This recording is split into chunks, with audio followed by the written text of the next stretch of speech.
Welcome to the English Homemaker podcast, a podcast where we discuss all things home, a realistic but fresh view of homemaking from the suburbs of the south of England. I am your host, Alissa Evelyn. Welcome to episode 16 of the English Homemaker. Hello everybody, how are you today? I have a hopefully short, concise, helpful podcast for you today. I want this to be, as always, encouraging and uplifting and a slightly different approach than you might find elsewhere. I want to talk about balance because it's something I get asked a lot. How do I balance homemaking with ... How do I balance homemaking with work? How do I balance homemaking with the kids? How do I balance homemaking and being a good wife? Now, I don't work outside the home. Homemaking is my full-time job, although now we have started homeschooling my son. So that is another thing to add into the mix. And I'm not going to pretend like I feel like I've ever found the balance wonder key. I don't really think that exists, actually. I think it's a bit of a myth. I don't think we're going to sort of achieve perfection and then everything be okay. If anything, if we achieve perfection, we'll probably be bored and maybe lonely.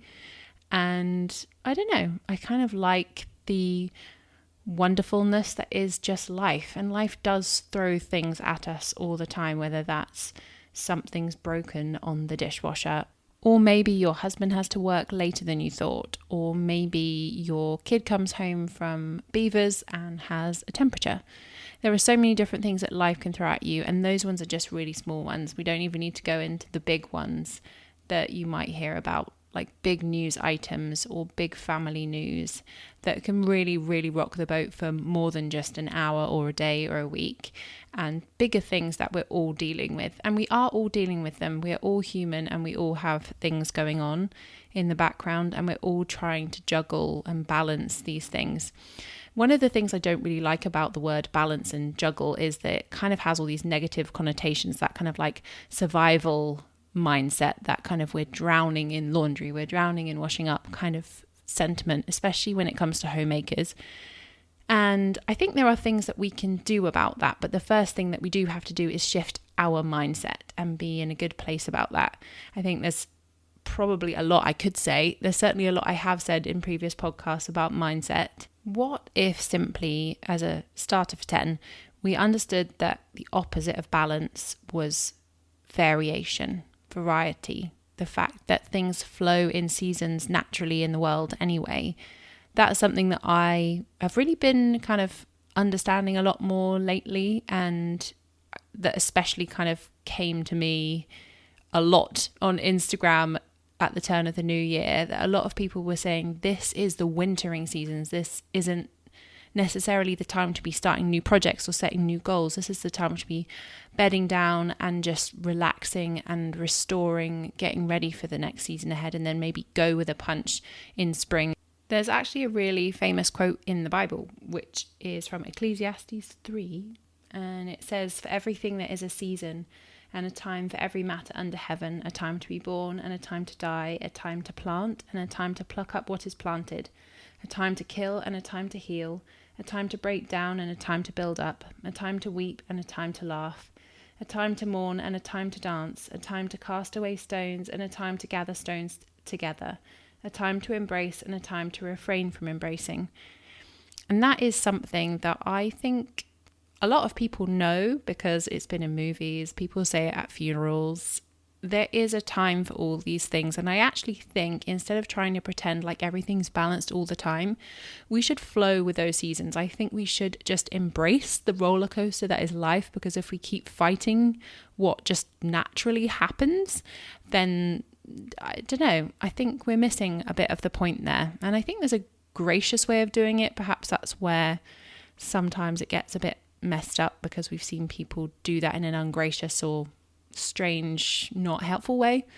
But I think there is a helpful way of embracing our emotions and dealing with each of those seasons. And we can start by simply embracing the season that we're in, especially if we're women. I know a lot of people listening to this are women, and if you have a cycle, I think it really is important to embrace the cycle that we have and the fact that we do fluctuate in energy levels. And if we can at least start by kind of accepting that rhythm in that season, and then the bigger overall season of the year, I think that's a really good place to start. The next thing is going to be entirely practical, and that is the 3 pillars: eat, sleep, and connect with other human beings. If you're feeling out of balance, likelihood is you haven't slept enough, you haven't been eating properly, and you haven't been connecting with other people. You're hungry, you're tired, and you're feeling really lonely. And that can basically unbalance anybody. And I would suggest you look to those 3 things and you be really honest with yourself. If you're not doing one of those things, why? Investigate it. Is there a way that you can ensure that those things happen? And I am not going to say I've got it all sorted. I feel like we've got like the food thing kind of sorted, and I'm working really hard on the lonely thing, and I've got a really good network of people around me and people that support us. And then the kind of sleep thing, we could all do with more sleep, couldn't we? I feel like we could. We are getting better at it, actually, I would say. I could go into so much more depth on the whole eat, sleep, connect thing, like so much more depth, but I'm not going to. I think most of you know what it is that's your thing, and some of you are avoiding changing that thing because actually, oddly, that thing gives you some kind of level of comfort or control in some way. Not that I want to like psychotherapist you. I'm not a therapist in any way, but I notice that in myself a lot. And there's just things that we do that kind of get in our own way, and there are reasons that we do those things. And it's just important that you sort of get to know yourself quite well so you can stop getting in your own way. I've learned that a lot lately. I want you to know at this point in the podcast, because I haven't said it yet, that you matter. You are really important. You need to be intentional about the rest that you do take. You need to carve out the time for yourself, be that 5 minutes, and fill that 5 minutes with something that nurtures you. Realize when you are running low. Realize when you are the one that needs to go out for a cup of tea with a friend, or take the afternoon out to go to the theatre with your mum like I did at the weekend, which is a really nice treat, and have someone else cook dinner for you, and just look after yourself in a way that you can, and just be intentional with it. One thing that I found myself doing in the last year on and off is not being intentional with that time, seeing that time and just either spending it scrolling on my phone, which is a big waste of time for the majority. We don't need more ideas most of the time, or more inspiration. Likelihood is we're inspired enough, or we could pick up a book and learn information that way in a slower, better way for us. Less ads, etc. Anyway, getting off topic. But one thing I find, if I end up with a 5-minute moment of time where I'm like, the kids are engaged in something, I've got 5 minutes. Sometimes I will do the washing up. Sometimes I will put on a load of laundry. Sometimes I will make myself a cup of tea. But I'm always asking the question, how can I best serve my family at this moment? Sometimes in that 5 minutes, I just take the time to write a list of all the things on my mind. Often I'll do that before I go to bed. Sometimes I start the day that way. Sometimes I'll do that before I have a bigger chunk of time. Say I've got a couple of hours, my husband's going to take the kids for a walk or something on a Saturday, and I've got a couple of hours and I have all these things I could do. I write them all down so I can work out what my priority actually is, not what is first in my mind that I want to do, but what things are most important to do. Now, I don't always get it right. I don't always choose the right thing, but at least I have the list. So I did this at the weekend and I wrote down a bunch of things, and I actually only ticked one of them off, but I wrote update budget, do my balance podcast, clean the floors, polish shoes, do some yoga, have a bath, plan my menu, and do the home ed prep. And I managed to kind of half do some of those and pretty much just updated the budget. And I did about 2 minutes of yoga before I went to bed, which, by the way, was totally worth it because I felt so much better. But sometimes it's just important to write the list. I don't know. I know not everyone's a list person, but I do love a good list. It helps to feel like it's not swimming around in my brain, especially when there's more than 5 things and it's just harder to hold on to them if they're like written somewhere. I mean, I have a lot of lists on my phone, a lot of lists. I want you all to know as well that you are way more capable than you can possibly know. And I really believe that. I said that to myself about a year ago, and then found myself this last Christmas actually being way more capable than I would have ever thought I could possibly be. I saw person after person, sometimes just me and the kids. I drove places. I did so many things. And for someone that would have previously thought, oh, that's too much, or, oh, I've got a bit of a cold, like I should probably like not go out. And I think I was capable of so much more, and it was so much better for me and everybody that I went and did things and just kind of, I don't know, I had a lot of limitations I placed on myself, and I would really urge all of you to check those. I think COVID kind of messed with a lot of that for everybody, and we did have to put limits on ourselves, so then we got used to some of those limits, and I think it's hard to break from those, but I think if we realize that they're damaging us or our family in some way, that's something that we should address and work through.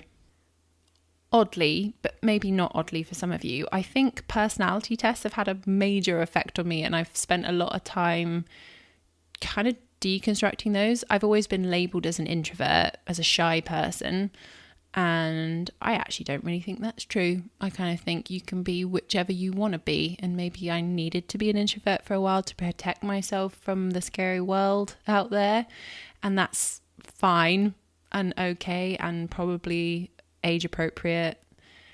And I don't know, then I think like personality tests as I got older became a big deal several years ago, and I know I'm an INFJ, you see, from having done a test. But the thing is, we all change, number one, and number two, I really don't think we should ever let a personality test define who we are. I think it's kind of silly, and I think we like to box ourselves a bit, maybe have an excuse not to do stuff. Oh, that's a big one, isn't it? I don't want anyone to feel judged by that. Maybe you feel really like you identify with your personality test, or it's helped you in some way, in which case that's really cool. I'd love to hear about that. But I just don't want anyone to ever feel like, oh, I can't do that because I'm an introvert, or, you know, I don't know. I feel very challenged by the idea of labels. I've always really fought being put in a box, because I just think people grow and they change and are so capable of just so much.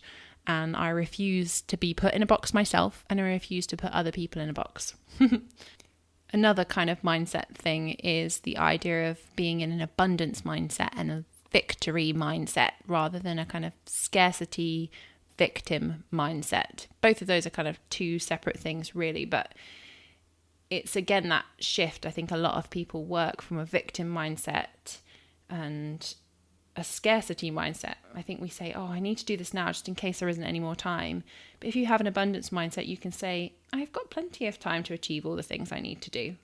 That victim mindset also is the kind of voice in your head that's saying that things are going to go wrong, that everything always happens to me. Whereas the kind of victim mindset, that abundance mindset, trusts that your marriage, your kids, your life is going to be okay. It's going to go the way that it needed to go. You all know that quote from Eat, Pray, Love, to lose balance sometimes for love is part of living a balanced life. I remember that a lot. I think of that a lot. And I think of that every time I see my messy house, and I think, but my kids are smiling. So as I've said, we have started homeschooling my eldest son, which was a really big, very long decision. I was worried it would tip my balance. It would be too much. But I think I really knew in my gut that it would oddly fix more things than it broke, if that made sense. Like it would feel more balanced than it did before, even though a lot of other people looking at the situation thought that I was taking on far too much. I felt like it would really help us all in our family dynamics, and it has. It worked really well for both me and my son and just all of us as a family. It feels like a really good, positive decision, and I know we're only 5 weeks in, but I feel like that's a good thing if we start out positively. Strangely enough, I think one of the reasons that we didn't go for it earlier was just worrying that it would make other people feel less than because of our decision. But it is such a personal decision at the end of the day. My son won over what I thought other people would think of me. And ultimately, my most important work here on this planet is to be a good wife and to be a good mum. And it doesn't matter how much praise I get even from my family and my friends I already have. It doesn't matter what anyone thinks. It really doesn't, so long as I feel in my gut that it's going to do our family good and we're going to grow stronger together and my son is going to thrive and my daughter's going to thrive. Nothing else really matters. Something I know we are all trying to balance is external commitments outside of the home. And I think after COVID, it's generally our tendency to say no to more things, which is good. Some people went straight back into saying yes to everything. And I do think, again, this is something that flows with the seasons of life, the seasons of the year. I think it's really important not to overcommit yourself or undercommit yourself. I think you should commit yourself just the right amount. And I think you'll know when that is, because I think everyone will feel happy and the energy in the house will be right. I think if you're overcommitted, you will know, and if you're undercommitted, you'll feel lonely. So I think it's really important that we do get that balance right. And I think it's good to finish things if it's too much. I think it's important to try and start new things and go through that difficult energy period where it feels kind of funky for a few weeks or months when you're trying to get to know new people, new rhythms and routines. I think it's important to put ourselves through that. I think that's a really human, good experience. And I think that will look different for every person and every family. And I think, again, it will go with the season. So my daughter, we've just started this week. She will have her first swimming lesson. She's 4. She doesn't really have anything outside of the couple of days she has at preschool. And we just feel like the time is ready to start doing something weekly with her, and then maybe something else towards the end of the year. And then with my son, we've actually had to adjust his schedule quite a bit in the last few weeks with the homeschooling to make sure we feel like he's seeing enough people, but not too many people, and we're getting enough work in, etc. And just, we keep changing that, and we're trying out different groups and things to see what fits right for all of us. It kind of reminds me of when we had small babies. And you know how every single week is different. They have different needs, different requirements. Maybe they've got a tooth coming through. Maybe they're starting solid foods. Maybe they've just got a really funny tummy that week. I don't know. Babies change all the time. They're learning all the time. And that changing it, assessing it, readjusting the schedule. Oh, they need to drop from 2 naps to 1 nap. How are we going to do that?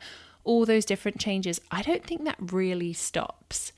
I think we are always going to need to keep adjusting that. And I think definitely with the baby time, it's very intense because so much changes so fast. But I do think, obviously, if you've got kids, they are always growing, they're always learning, their minds are always expanding. And I think you just have to keep on top of what they need and how they're feeling. Now, I do remember vividly putting myself into a real loop, trying to feel like I needed to find the balance. And if I just figured out how to get them to sleep by 7 o'clock on the dot, that everything would somehow work out okay. And I've actually fought the 7 o'clock bedtime for a really long time. I remember doing a podcast back, I think like last July, saying, I think I've got it cracked. They've gone to bed at 7 o'clock for like a week now. And it was about a week. And then, and they pretty much just go to bed at 8 o'clock. And I have tried my hardest to try and fit into the mold of the 7 o'clock bedtime for years. And recently I've decided to give up fighting and just chill out and enjoy it. It's taken me such a long time. That wasn't even my original point. My original point was that it's so easy to fall into a state of feeling really overwhelmed by the fact that things aren't going quite as you want them to, but you can't figure out how to fix it. If you get to that point where you feel like your brain is looping on trying to fix it, you need to try and find a way to get a little space from the situation. And whether that's you ask your husband to take the baby for a walk or the kids out or something, so you can kind of take that step back, review the situation, have a cup of tea, take a bath, just try and clear your head, write some things down and just try and find a way to figure out what the next step forward is, so your brain isn't constantly spiraling in those thoughts. I think that sometimes when we feel the most unbalanced, or I certainly have, is when I just feel like I can't figure out how I'm supposed to do the next day again, because it didn't go well last time, but I can't figure out how to, and especially when you're struggling for sleep. So do what you need to. Hire a nanny, borrow your mother, ask your brother to come and sit with the kids, go for a date with your husband even. Like, just feel in a different space. And I think that particularly applies to motherhood, but can apply to any season of life in which you feel a bit stuck. Go on a holiday, go and hang out at a friend's house, do something a little bit different from your routine and shake it up, and something will sit with you. Try not to think about it, maybe, and then spend some time trying to journal it out, write lists. Yeah, you get the point. May I strongly urge you, if you are feeling overwhelmed and in a tailspin, to just really think about your use of your phone, social media especially, but if you are a young parent, or new parent I should say, it can be a brilliantly terrifying place to Google things like, good sleep routines and rhythm routines for 2-year-olds, and how much should my child be sleeping, and things like that. I remember using the internet probably more than was necessary, and very often finding things that weren't very helpful to my situation specifically. And that I think we as mothers do innately know what we need to do if we are willing to listen to it and be brave to do it a bit differently to other people. Sometimes it's helpful, but I think maybe set yourself a time limit. Say, I'll have a look at what other people are doing for 10 minutes, and then I'm going to take an hour to think about it. Maybe I've got a book that I trust from a person, an author that I trust, that I could refer to, or maybe I've got someone I can call that's been through the same situation that can give me some really helpful anecdotal information. But I think at the end of the day, you need to make a decision about it. And I think we are overwhelmed with ideas and information. We do live in a world of information, an age of information, and there is so much to navigate. There are ideas on either side, and there are facts to back up either side of the coin for pretty much anything you could be looking at. And that can make making decisions very, very difficult. And I know I really struggle with that to this day. There's just so much information, isn't there? And it's really difficult to work out what you want to do. And at the end of the day, you need to really trust yourself and your gut and what you feel is the right thing to do, and be okay to make some mistakes. Anyway, where that started was, if you're in a state of overwhelm, try and ditch your phone as much as you can, because I promise you it's probably not helping. I very, very often go through my Instagram follows and my things I watch on YouTube, and I really assess anything I watch on the TV, movies and things like that. And I just cut out anything that makes me feel less than. So as a very particular example, there's a gorgeous account, well, several gorgeous accounts on Instagram that I would love to follow for inspiration. And I do find very inspiring. But things like home accounts where the houses are so beautiful, they're much bigger than mine. Maybe they've got loads of good ancient English country charm, or the person's definitely had way more money in their life so far than I. That means their house looks really put together.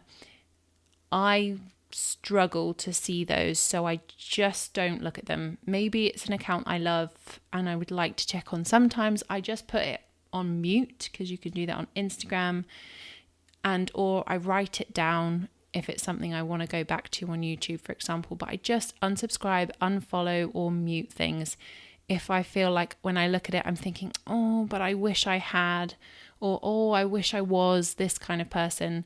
There are some accounts that I might have followed where there are younger ladies than me who I feel like I can never go backwards and redo things, and I felt like I was yearning for younger years in some way. Maybe the phase I had with small babies, or maybe it's the phase I had before babies.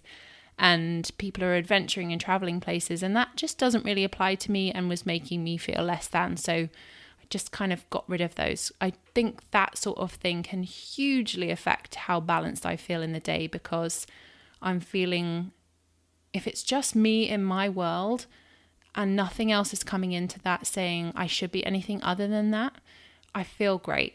And it is the kind of world we live in, this consumer culture that's saying you are not a real homemaker unless you make cheese, Alyssa, or sourdough, or yogurt, or granola, or I do my sheets in a particular way, or have a particular iron, or I don't know, name your thing. The point is, a lot of homemakers on Instagram and YouTube will consistently be trying to make new content for you, and therefore trying out new skills. And maybe they have the money to do these things. Maybe you don't have the time, maybe you don't have the money, maybe it's both. Maybe you don't have the inclination, but you still feel less than because you don't do it because you saw them do it, which if you just didn't watch it in the first place and you really reduce the amount of stuff coming into your brain that is telling you should do something or you're not enough because you don't, I think it would take an extremely strong-willed person to be able to watch and read anything without feeling like it's something more they need to learn or do. I think that's a bit of an innate part of human nature, actually, to want to create and learn and learn new skills. I think that's really positive thing, so long as it's not in overdrive. And I think in 2023, for a lot of people, it is in overdrive because we're consistently battered with new ideas. Okay, next tip is to accept that certain things actually just have to be done and find a way to enjoy them. If you're not sure how to do really basic things, I urge you to look at Rajiv Surendra's videos. He brings a absolute beauty to some really dull things, and I don't know how he does it. He just has such a way of bringing passion and art and flair to things like polishing shoes and walking the dog that I have learnt so much from, and that gives me a sense of ownership over them and just personalizing things in a certain way. So having the washing up liquid be something that you actually enjoy using. Find a way of folding the sheets and organizing your linen cupboard as you would like. Work out how to organize your wardrobe in a way that makes it pleasing to you every time you use it. There are so many different ways that you can go about making things that you have to do feel much nicer. And genuinely, most homemaking tasks I actually really enjoy. But, don't let it define you. The way that you fold your laundry doesn't define you. If on a particular day someone else has to do it, relinquish the control of how things are done. And if for some reason you can't find your favourite washing up liquid, let it slide. Just get Sainsbury's Own and be okay with that. Like, don't let those things become like a thing that if you don't achieve it, everything's going wrong. Like, I think I've done that with various things in my life where you think like, if I just have my coffee at 11 o'clock for 5 minutes in silence, then everything's going to be okay. But what happens if that day comes and 11 o'clock comes and goes and you haven't had your coffee and you get to 12 and you think, oh, the day is wrecked because I didn't get my coffee. And I think we just need to be okay with not holding on to those things that we think define us in that moment. It doesn't need to be that way. And life is a roller coaster. Just as I said at the beginning, life is a roller coaster. It changes all the time and it has different seasons. And you'll have a season where you have that 11 o'clock coffee and it will be beautiful. When I spoke to my mum about balance, the one tip she said to tell you was to allow it to all clatter to the ground sometimes, and that's okay too. So I guess that's kind of what I'm saying there.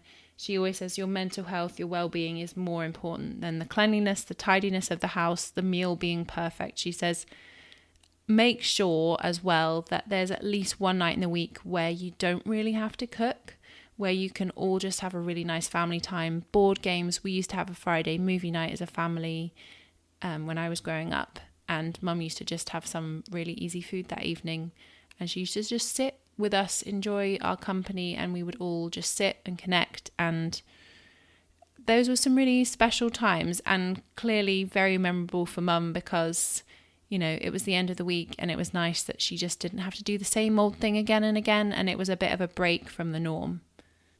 There are a couple of quotes I'd like to end the podcast with because I think it's a nice perspective shift.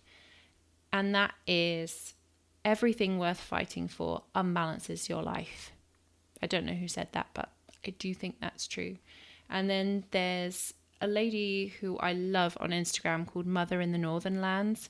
And she's got quite a lot of similar type posts, but one of them says, here's what you're going to do. 1, not beat yourself up for the laundry pile in the corner or the sleepless night you had to endure. 2, the dishes in the sink are evidence of your efforts to nourish and sustain your family. 3, the stain on the living room rug where the toddler knocked over the cup. It's a mark of living of fullness, a sign of home. You're not going to beat yourself up for having a home that looks like it's lived in. After all, what alternative could you possibly bear? What price would you have to pay for perfection?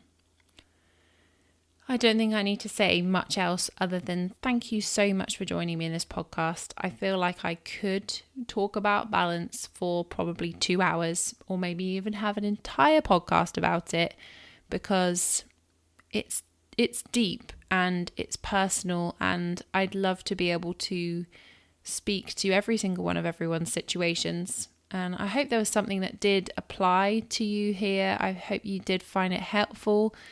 And if you did, I would love if you would leave this podcast a review anywhere that you are listening, and or share it with somebody that you meet today or tomorrow. I really hope that you have a good rest of your day, a restful day, and I'll catch up with you again soon in a new podcast. Thank you. Bye.